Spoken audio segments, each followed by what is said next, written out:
I've been a developer since I was 10 years old, built my first company in the 90s, and ended up doing a PhD in AI when I was 21 back in 2007. Then eventually built one of the first AI companies focusing on privacy. What I'm working on right now for Zama is a new technology called FHE, fully homomorphic encryption, which allows you to compute on encrypted data without having to actually see it. That's the only thing that you can actually do today that will provide value, that will allow you to build a business, and that will prevent you from going to jail as a developer.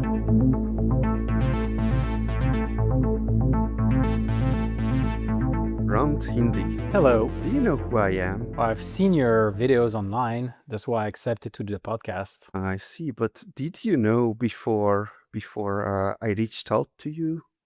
No, I didn't. No. Yeah, and I didn't know you either, and that's the mystery because now that I'm looking you up, I see that you're really deep into privacy. And I spent 10 years on working on privacy. I thought I know everyone in the space, and yet a completely new world is opening up to me. So, What were you doing before? have you heard of Wasabi Wallet? Mm-hmm.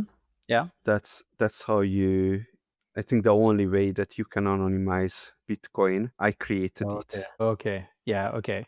Yeah. Small space, man. Privacy, and blockchain intersection. Not very many people are in that. But I'm not surprised also that we haven't met because up until 5 months ago, it was not very public that my company was working specifically on privacy for blockchain. So we were a little bit outside of the space until then. Ah, I see. I see. Okay. Now, before we're gonna talk about privacy and stuff, but I also want to mention for the listeners that you're also making some really good progress on as a longevity athlete, Mhm. right? So that's another common point because I am actually organizing a longevity competition myself, the Longevity World Cup. Great. So I mean, I'm deep into both, so I'm happy to start with privacy. Let's say privacy. tell me about your history in the space. What kind of things you were doing before? Yeah, so I've been a developer since I was 10 years old, built my first company in the 90s, and ended up doing a PhD in AI when I was 21 back in 2007. But then eventually built one of the first AI companies focusing on privacy called Snips. That company got acquired a few years ago and now working on Zama, fully homomorphic encryption for blockchain. I also do quite a lot of investments. My sweet spot is early stage, very deep tech investments.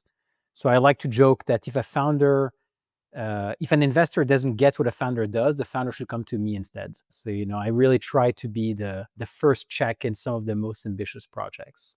Let's talk a bit about AI privacy because I've been thinking a lot about how that might change the entire privacy space on the internet, right? What's your thoughts on that? How AI is changing privacy on the internet? Well, I think I look at it the other way around: is how can we actually make AI more private? Because the way AI is going right now, we're using it for everything. We're using it for work.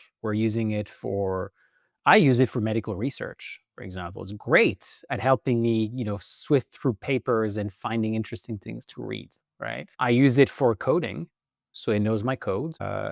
And I think it's just a matter of time before we have AIs in our computers and phones, basically, looking at what we're doing 24/7.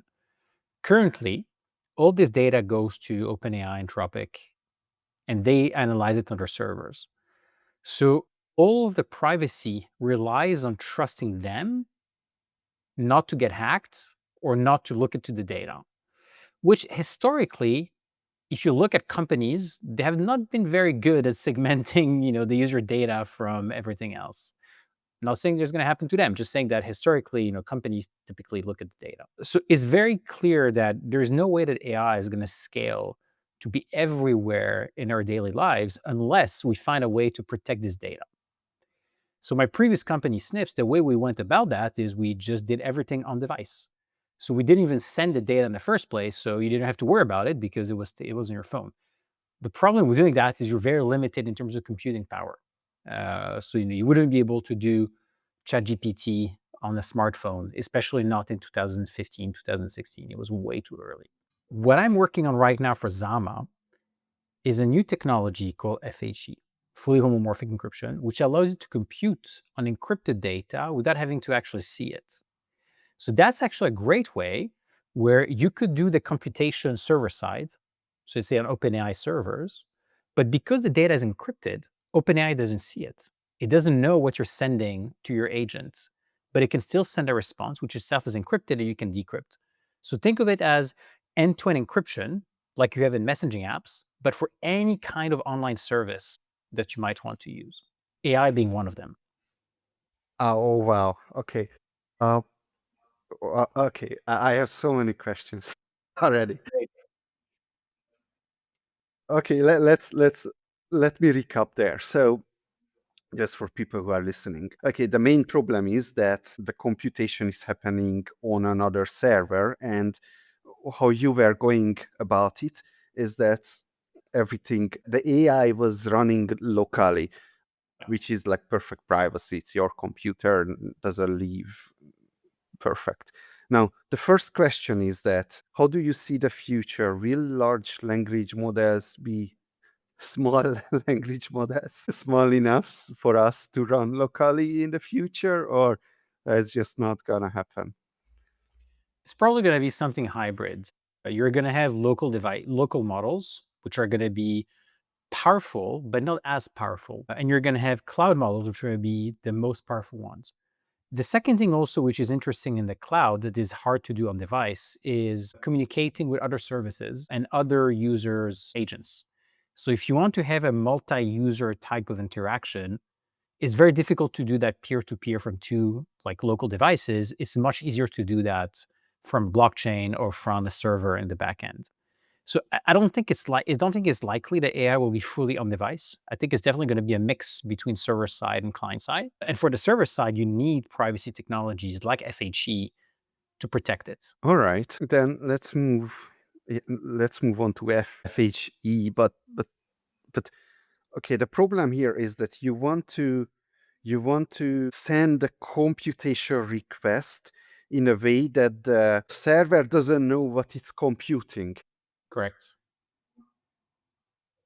Okay, Sounds like black magic, I know. this is not an easy problem, you know. Can you somehow give me an intuition of how to do that? So, okay, the idea of homomorphic encryption is that if you take encrypted data A and encrypted data B, and you, let's say, add them together, so encrypted A plus encrypted B, what you end up with is an encryption of A plus B directly, right? So when you decrypt it, you get a result of A plus B.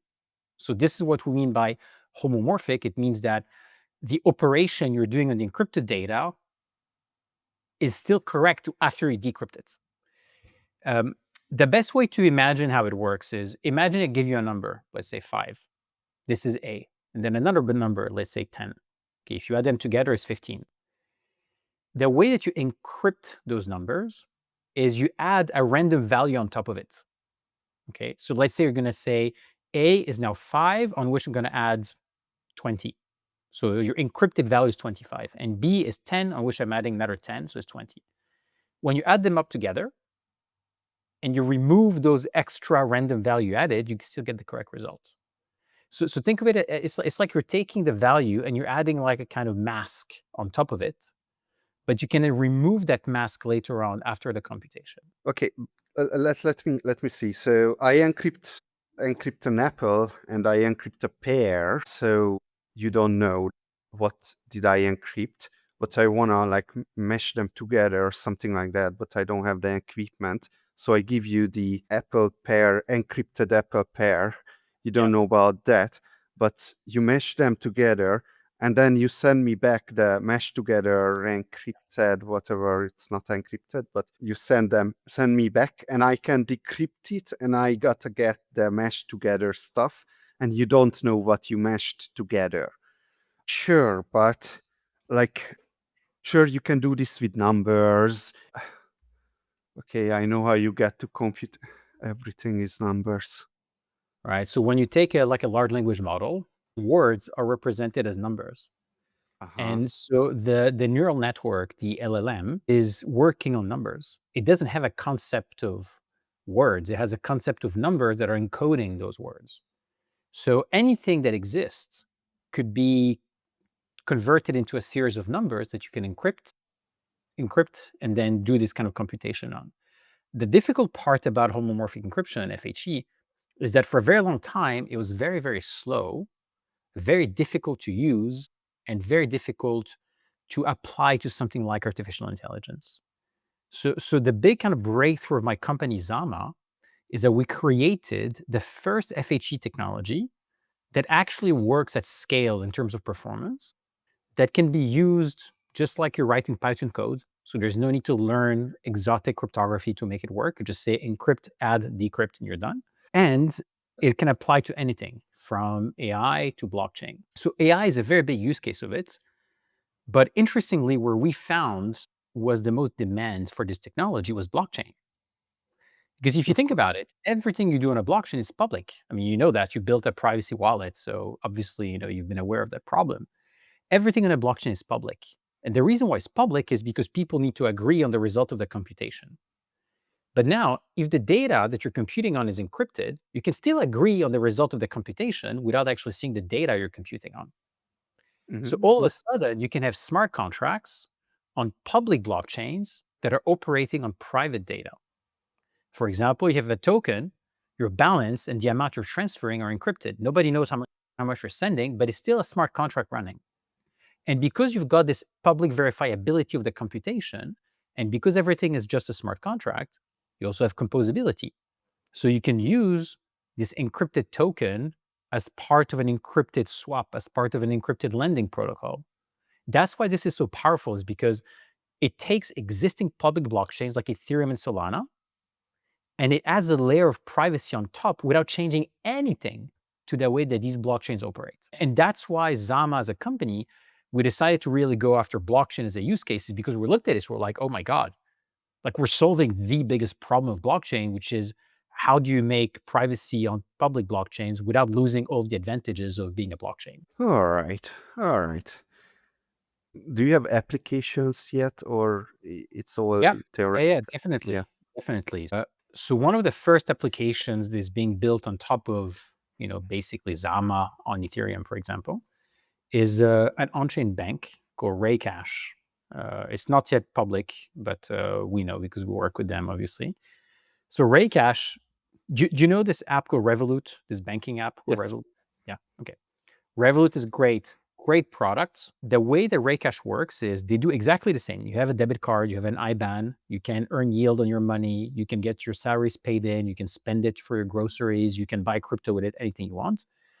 But everything is kept using stable coins on chain, encrypted with Zama, so people don't know how much money you have in your stable coins. So it's a completely self-custodial bank account running on blockchain. And why is that important? It's self-custodial. It's self-custodial. You have all the services, but everything is basically stored on chain. So even if Raycash, the company, goes bust, you can get your money out and put it in a wallet somewhere. So it removed the counterparty risk of a bank, but still offering all of the exact same services that a bank offers today. So, if you're in the US, sure, maybe that's okay. But think about every country, Lebanon, I'm from Lebanon. Think about countries like Lebanon. People woke up one day, boom, money frozen because the central bank went bankrupt and said you can no longer take out your money. Vietnam, a month ago, government said if you don't basically do this new ID biometric stuff, we shut down your bank account. You know, all of that goes away. You no longer have to trust central banks or the financial system or your bank with your money. Your money is on chain. No matter what happens to your bank, you can always get it back now. Is there a server in that? Everything's on chain. Well, there is a server that does the connection between the debit card and your wallet on chain, but it's just a transaction. Everything is on chain. The assets, the money is in a stable coin on chain, and we keep the confidentiality with FHE. So people have no idea how much money you have in your bank account or how much you're spending or anything like that. So the Ethereum blockchain is doing the compute. Yep. Okay. Ethereum or another blockchain. It could be any blockchain in this case. What is it built for right now? So I think, well, they haven't decided yet which chain they're going to launch on. I think they want to go for a chain that is optimized for payments, for cheap payments. Because Ethereum is great, but Ethereum is expensive. If you want to pay I don't know, like a bread, it's like $2, and you end up paying $1 in gas fees. Not exactly a very good. I love Ethereum, man, but I use it for large transactions. I think for day-to-day payment, you need something way, way cheaper. Okay, I could geek out with you in exactly how this thing is working. I guess my last geek question about this is the on the network level, like the users are communicating with a bunch of things, even with each other. And what we did in Wasabi is we were using the Tor anonymity network, right? You guys are doing anything like that, like I don't know, NIM or Tor or what have So we take care of what happens on chain. you? Mhm. How you connect to the blockchain, we consider it to be the problem of the wallet you're using or the app you're using, right? So the metadata is something that's out of the scope of FHE, because FHE is about protecting the data during the computation. Zama, the company, builds a protocol, then people build applications on top. So then it's up to them, of See. course, to layer in other things for, they could use Tor to connect to the blockchain, for example. That could be one option. All I'm saying is this is outside of what we do as Zama. Like, we really focus on what's happening on chain. I see. I see. All right. Yeah, that makes sense. Even from a liability point of view, even though you see, I wonder what you're thinking about this. Let me tell you my story. So I created Wasabi wallet. It became the most popular privacy Bitcoin wallet for perhaps about 7 years or 8 years or even 10 years right now. We were doing better and better and better, but it was getting too big in a sense that violence organizations, Mhm. you call them probably governments, didn't like that we were successful in this, right? Yeah. And we were getting more and more like, underhanded attacks. I actually teamed up with two lawyers from the very beginning to make sure that everything is going properly from a legal point of view.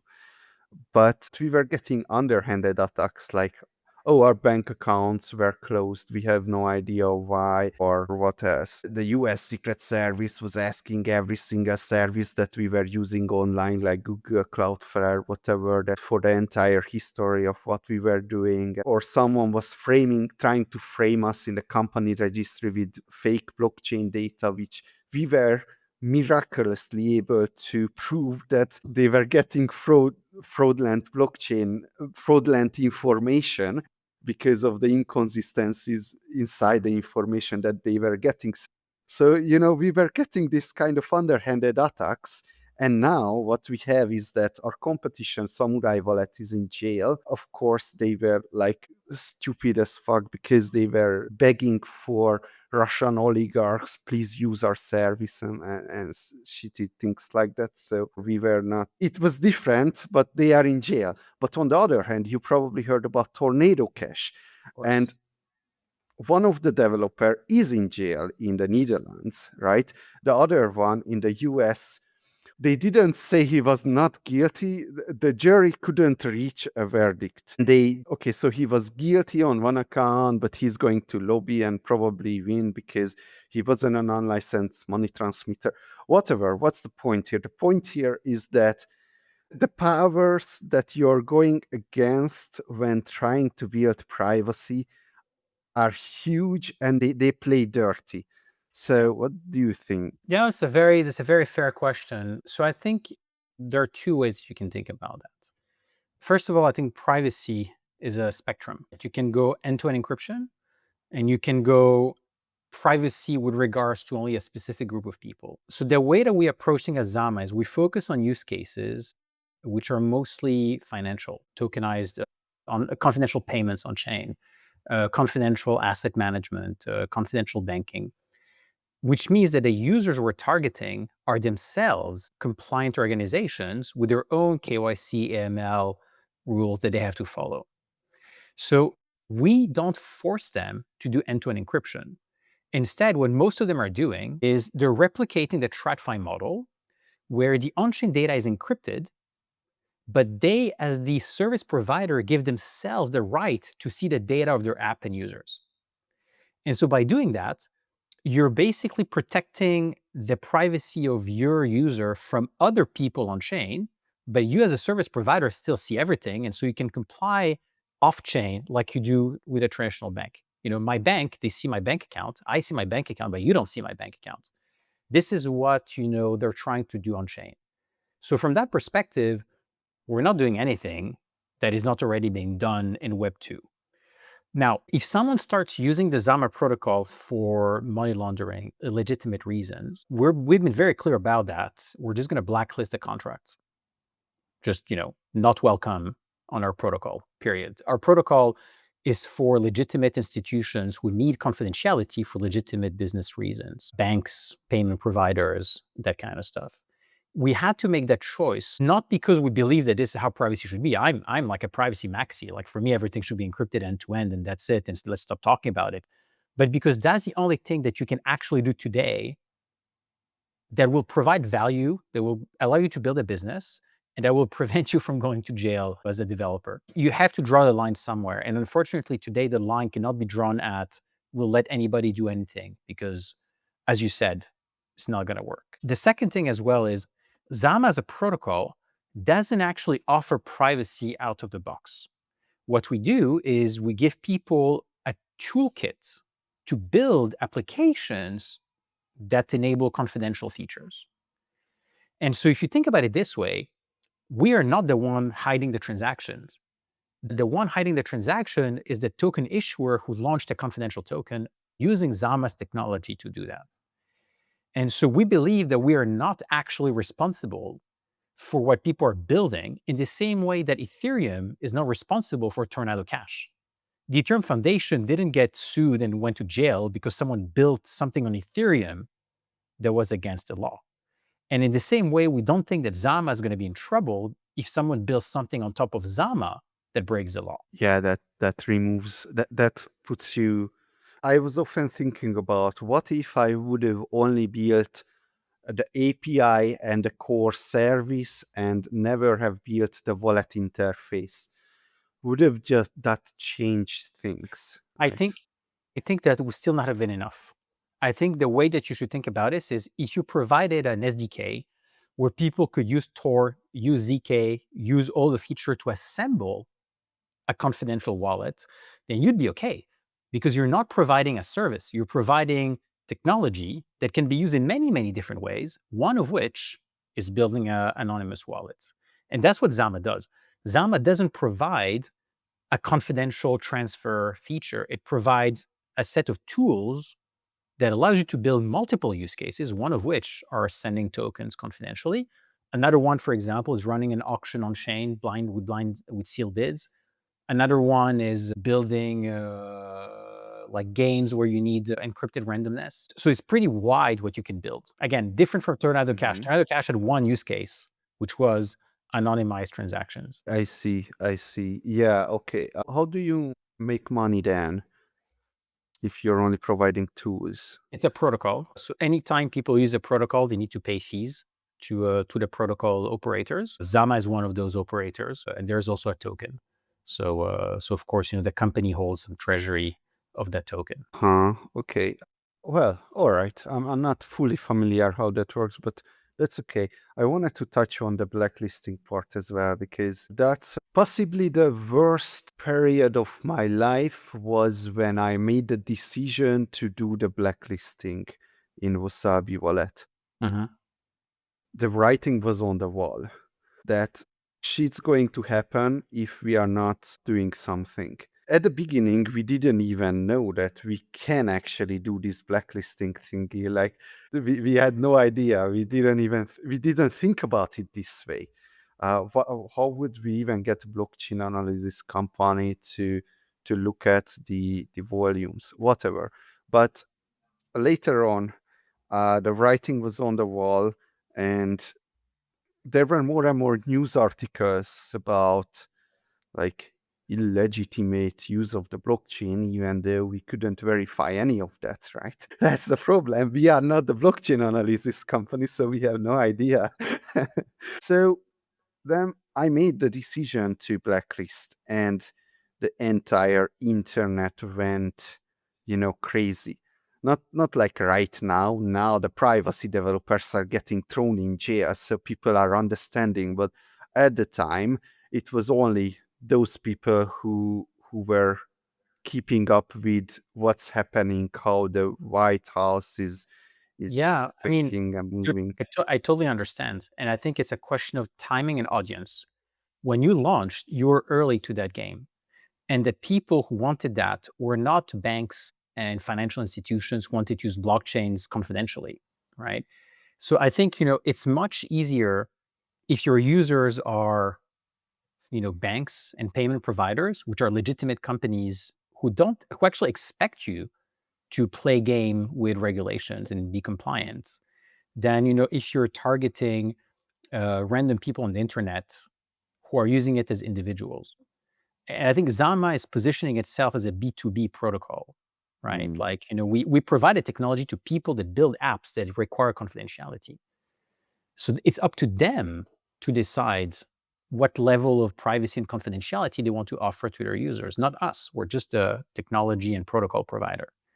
But again, like, I think if you're upfront from the beginning, and we've been very clear, we're like, money laundering, illegitimate use cases, not welcome in our protocol, period. Nobody can hold it against you if you're upfront about it. You might lose some market share with people who care about that, but you're going to get market share from people who want to stay within what's legally acceptable today. Is it perfect? Is it the cypherpunk ideal? Of course not.